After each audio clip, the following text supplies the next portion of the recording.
Este é o Visões do Jornalismo, um programa do mestrado profissional em jornalismo do FIAM-FAAM, Centro Universitário. Todos os meses, nós recebemos aqui acadêmicos e profissionais da área para falar sobre aspectos importantes do jornalismo brasileiro. O programa de hoje vai debater os observatórios de imprensa e o monitoramento do jornalismo pela sociedade. Para isso, recebemos o professor Luiz Pérez Neto, do Programa de Pós-Graduação em Comunicação e Práticas de Consumo da ISPM, e Ângela Pimenta, presidente do PROJOR, Instituto do Desenvolvimento do Jornalismo, que mantém o projeto Observatório da Imprensa. Olá, Ângela. Olá, Luiz. Muito obrigada pela presença no programa de hoje. Obrigado pelo convite. É um prazer estar aqui com vocês. Obrigada pela oportunidade. Esses assuntos são muito importantes. Vamos a eles. Que bom. Vou começar falando sobre o cenário do monitoramento de mídia, de imprensa no Brasil. Em que pé estamos em relação ao cenário internacional, tanto na academia quanto na prática, do ponto de vista da sociedade civil? Luiz. Bom, do ponto de vista da pesquisa acadêmica, a gente pode relatar algumas experiências que levam já alguns anos e que têm contribuído bastante para essa intersecção entre pesquisa e reflexão prática sobre a universidade e sociedade. Especificamente na questão dos observatórios, é bastante louvável a experiência do professor Rogério Cristofoletti, na Universidade Federal de Santa Catarina, e o Objetos, eles têm um trabalho constante de reflexão sobre a produção midiática, especificamente a produção jornalística, e as interfaces do jornalismo com a comunicação em sentido amplo, desde uma perspectiva da ética. No Rio Grande do Sul, a professora Maria Helena Weber tem trabalhado já há alguns anos, uns 4 anos ou 3 anos, especificamente a questão da comunicação pública e também aí a dimensão governamental, comunicação pública e comunicação governamental, um observatório centrado nessas questões.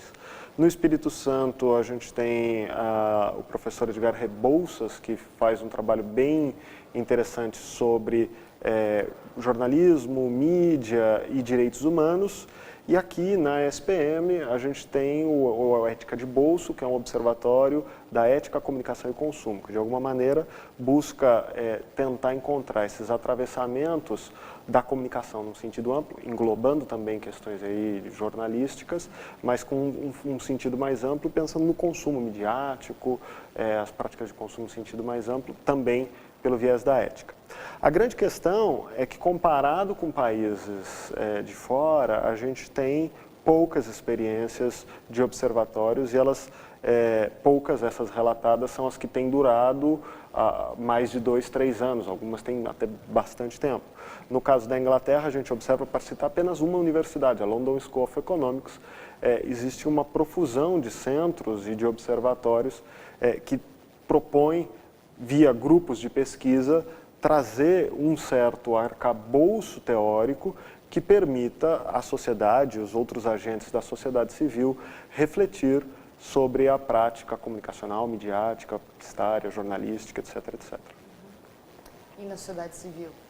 Então, o Observatório da Imprensa, ele nasceu em 1996 como uma iniciativa do jornalista Alberto Dines, que é também o fundador do PROJOR, e do professor Carlos Voit, da Unicamp.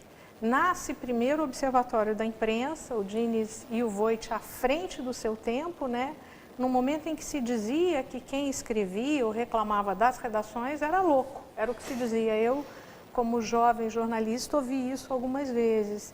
E com a ideia de que a imprensa que cobre os assuntos públicos, sobretudo, que ela não poderia e não deve ter a última palavra. Se tratava de iniciar um diálogo e uma visão crítica sobre quem cobre e quem critica, enfim, temas de interesse, sobretudo públicos. Ele já nasceu o Observatório na internet, como um site bem pequenininho, cresceu muito, assim como o programa do Dines, depois na TV, que foi até 2016, e para nós no PROJOR, que é o Instituto para o Desenvolvimento do Jornalismo, manter o observatório é um compromisso com essa ideia que a gente defende, de um fórum de opiniões diversas, até entre nós, não há a última palavra, não poderia haver, e com o sentido de que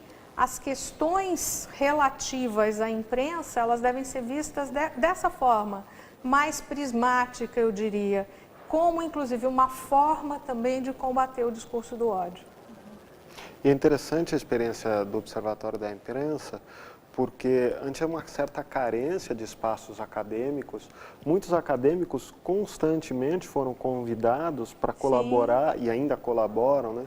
O que dá sempre uma visão bastante prismática, bastante de diferentes ângulos do fenômeno midiático. Acho que esse espaço ele é muito salutar, necessário e difícil de conseguir e construir, porque requer, de alguma maneira, forjar consensos e forjar a ideia de que precisamos pensar sobre o nosso fazer, precisamos pensar sobre a nossa imprensa e sem ter o monopólio ou a prerrogativa da verdade. Ela não né? existe, Ela não existe nesse sentido. E trabalhar a discussão e o diálogo como sendo contínuo. Né? Nós, em função até da própria crise, é caro manter um observatório. O observatório hoje só está vivo porque nós conseguimos a hospedagem do site no Labjor, que é uma economia significativa. São mais hoje de R$60 mil ano. E uma outra coisa é que a gente tem, por exemplo, um acordo com a própria revista da SPM, em que republicamos os artigos que são editados lá pelo Eugênio Butti, que também é um associado nosso, e pelo Carlos Eduardo Lins da Silva, que me antecedeu na presidência do Projor. E eu queria citar até uma coisa que o Carlos, num artigo para a SPM que nós republicamos, diz. Ele diz basicamente o seguinte: existe muito a questão da pós-verdade hoje, né? Na tradição talvez do Foucault, o que isso significa. Mas nós jornalistas, no fazer jornalismo, no calor ali da hora, a gente deve se ater à questão do fato. E o problema de hoje, a grande questão, mais do que a pós-verdade, é o pós-fato. Porque o fato é, digamos aí, o elemento mínimo que vai nutrir, que vai, de fato, desencadear a comunicação de interesse público. E os cidadãos, e aqui me perdoem, eu tenho que citar mesmo Hannah Arendt, elas precisam de bons fatos, apurados, porque é ali que você vai ter a possibilidade de que haja isonomia, inclusive em processos eleitorais. Quando a gente fala, perdão, já estou para terminar, mas quando a gente fala, por exemplo, de mentiras no espaço público, por que a mentira no espaço público ela é tão venenosa? Porque ela vai, para alguns cidadãos que acreditarem nessas mentiras, ser uma distorção da conversa que precisa acontecer num momento, por exemplo, como uma campanha eleitoral, para a escolha de melhores políticas e de melhores candidatos. Por favor, Luiz. Não, era na verdade para complementar, né? Esses dias eu escutava na rádio uma jornalista importante desses medalhões que compõem o panteão da mídia brasileira, né? Dessas, eu chamo colunas de fofoca política, né? Que a pessoa está ali em Brasília fazendo fofoca e publicando essas notinhas muitas vezes maldosas. Antigamente, essas notas elas realmente revelavam bastidores e tinham um interesse público de revelar algo que não estava revelado. Porque efetivamente tinha um trabalho sério de jornalismo e assino embaixo toda a sua reflexão sobre a imperiosa necessidade do rigor com o fato.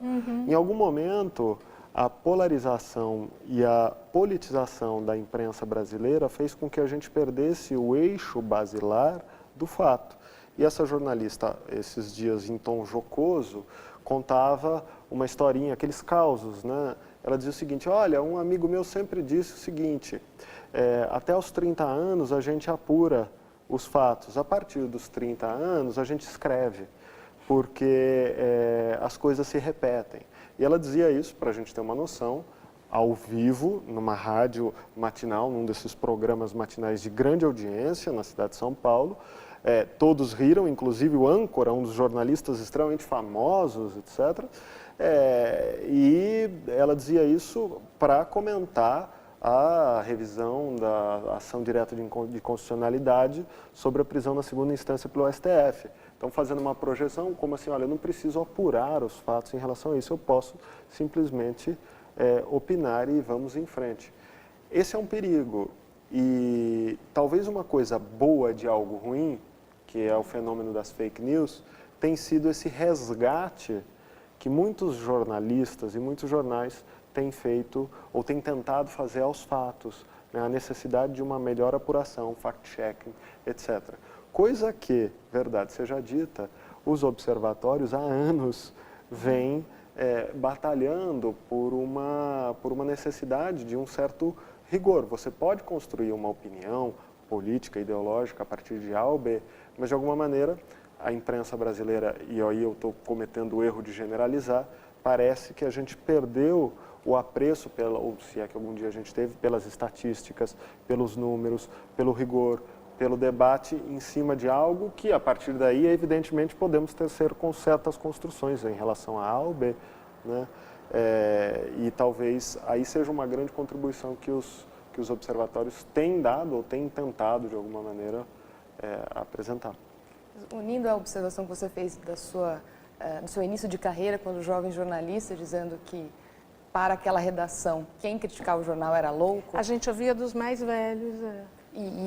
O que você acabou de dizer, essa falta de rigor e uma espécie assim de crença de que como jornalista você pode muita coisa, inclusive não apurar, me parece que a imprensa é muito refratária a esse tipo de observatório, de monitoramento, esse tipo de crítica.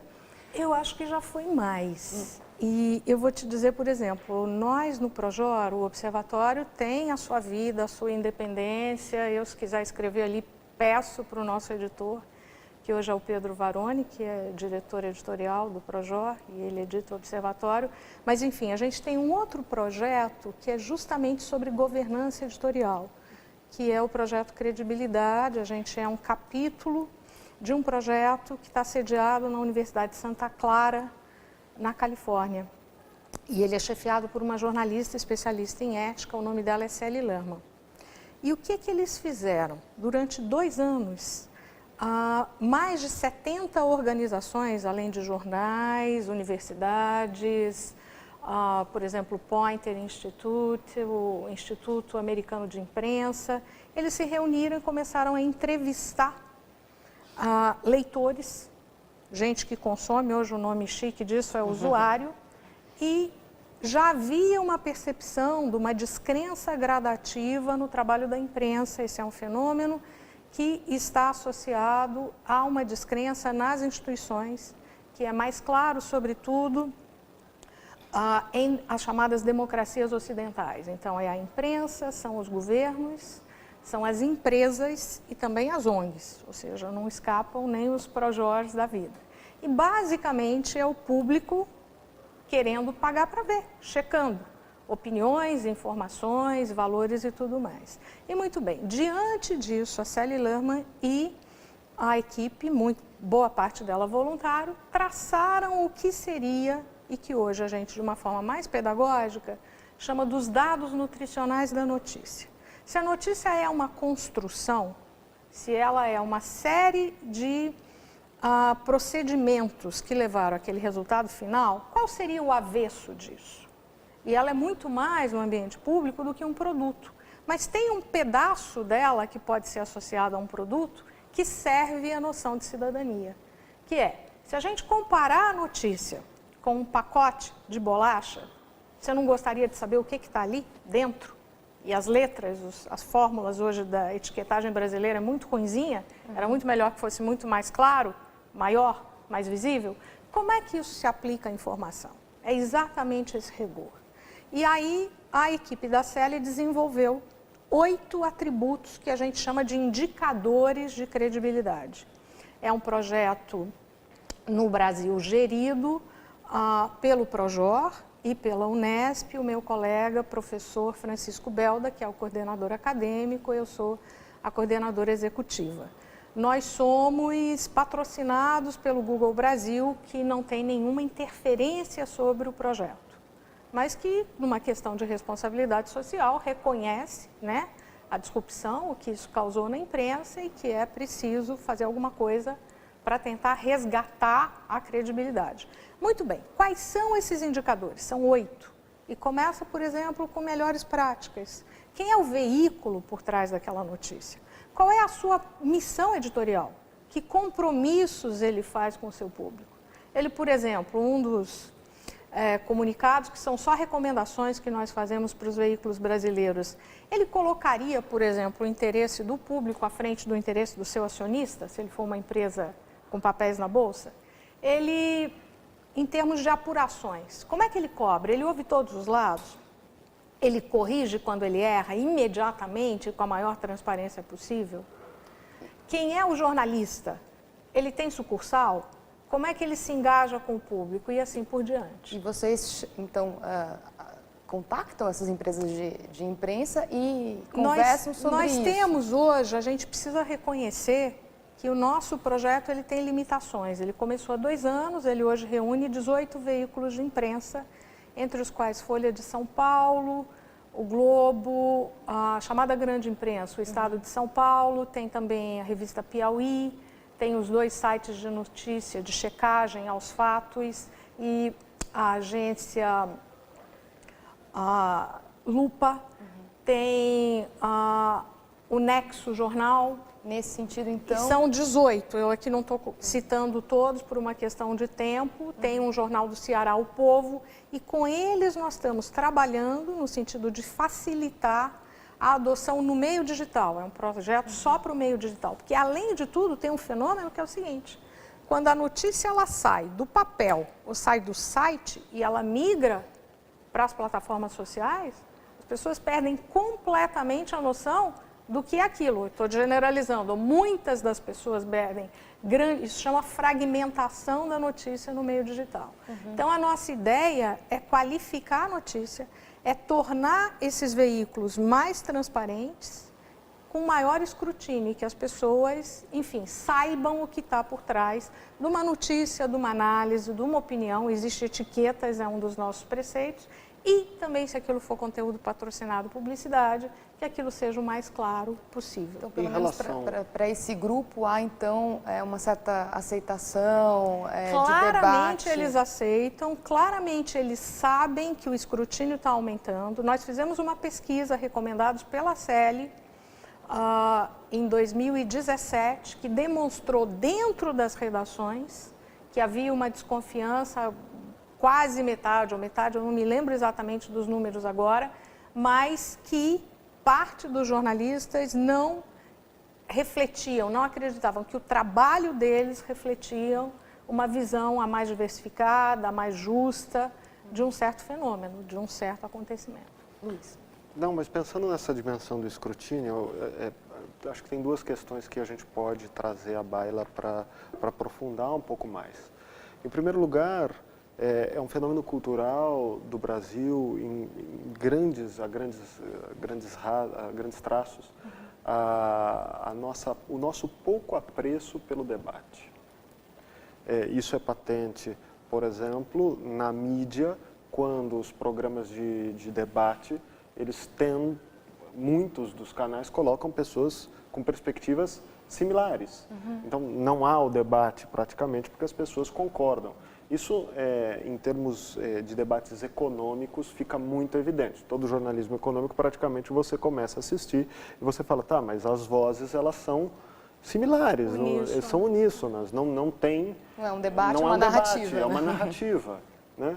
Então, esse é um exemplo. Se a gente pensar de uma perspectiva mais pragmática, o judiciário brasileiro não tem debate. A sustentação oral de um advogado perante um juiz, ela é praticamente nula. O juiz, a gente vê desembargadores que levam os votos já escritos. Quer dizer, a sustentação oral do advogado não serve para nada, ele não muda a posição dele. Como se mudar a posição fosse um sinal de fraqueza no debate. Reconhecer as discrepâncias, antes mesmo de começar essa gravação, a gente estava batendo papo e já encontramos discordâncias, civilizadamente. mais do que civilizadamente, excitadamente, porque é aí onde afloram a reflexão e o pensamento crítico.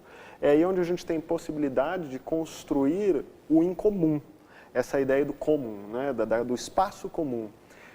E acho que os observatórios, esse exercício de escrutínio da imprensa, de alguma maneira, pode ajudar a gente a construir esse espaço do incomum, né? Conquistar uma certa coletivização de uma sociedade que tem toda uma cultura da individualidade, da individualização. Quando é feita a crítica a um determinado jornalista ou a uma determinada matéria, muitas vezes se assume aquilo como uma crítica à pessoa, ao indivíduo ou ao veículo, né? E muitas vezes é uma redução tão dramática que perde o próprio exercício do debate e do diálogo. E uma outra coisa importante do escrutínio são os processos de accountability, que a gente chama, né?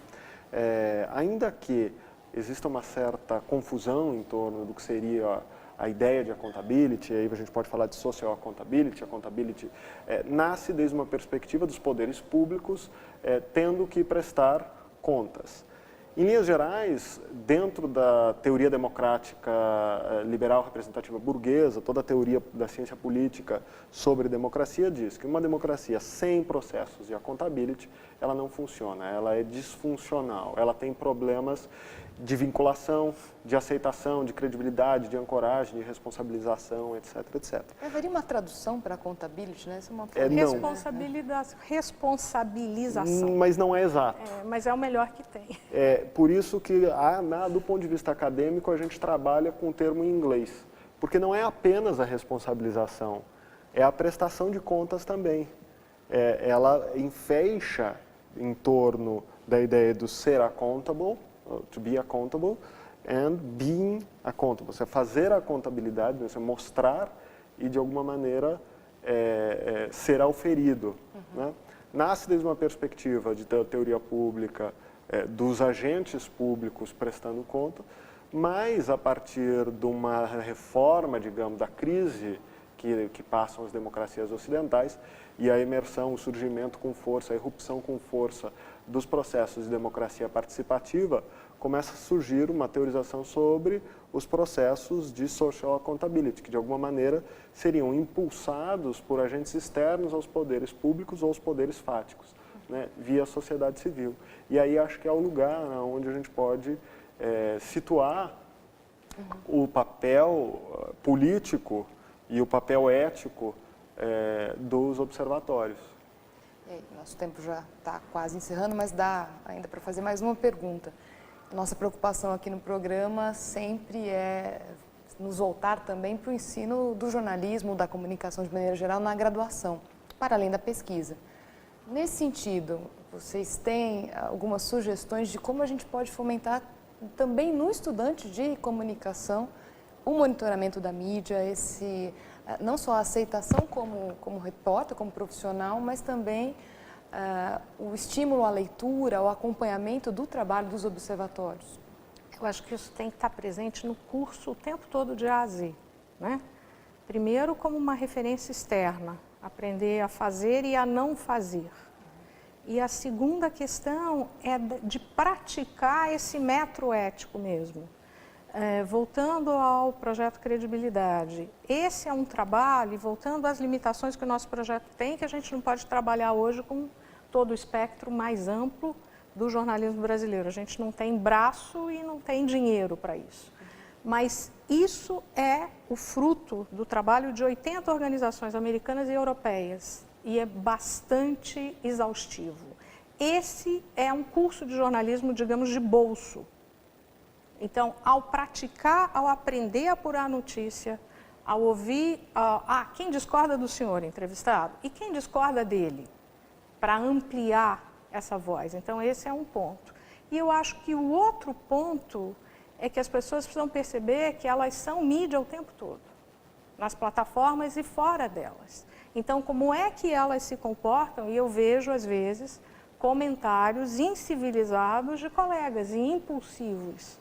Então, eu acho que isso é uma educação midiática mais ampla, que é parte de uma educação cívica, e não só para os cursos de jornalismo, mas desde a primeira escola. E aí, pegando o gancho na fala da Ângela, eu assino embaixo e digo, é muito redutor e muito pequeno a ideia de que existe uma disciplina para a ética, uma disciplina que de alguma maneira aborda essas questões. Não, é uma missão de todas as disciplinas. Aliás, a gente poderia ter um curso de jornalismo que não tivesse uma disciplina de ética. Porque, de alguma maneira, essas reflexões e essas inquietações deveriam estar presentes em todas as demais disciplinas que compõem a grade. Por sua vez, e para finalizar, creio que há um equívoco muito grande, em grande parte, das disciplinas de ética e jornalismo, que muitas vezes estão mais pendentes da deontologia profissional do que propriamente numa construção de uma reflexão sobre o fazer, uma reflexão eminentemente ética. É isso, nosso tempo acabou, passa muito rápido, mas muito obrigada pela presença, acho que foi um debate bastante rico, a gente trouxe aqui uma série de questões, para além do monitoramento, para além do trabalho dos observatórios, a gente falou sobre as bases, os elementos do jornalismo, e que sempre devem ser debatidos para ser fortalecidos, né? Se a gente não discute como o jornalismo é feito, a gente não vai conseguir fazer um jornalismo melhor. Certamente. Muito obrigada de novo pela presença. Um prazer. Obrigada a vocês. E você, obrigada pela audiência e até o nosso próximo programa.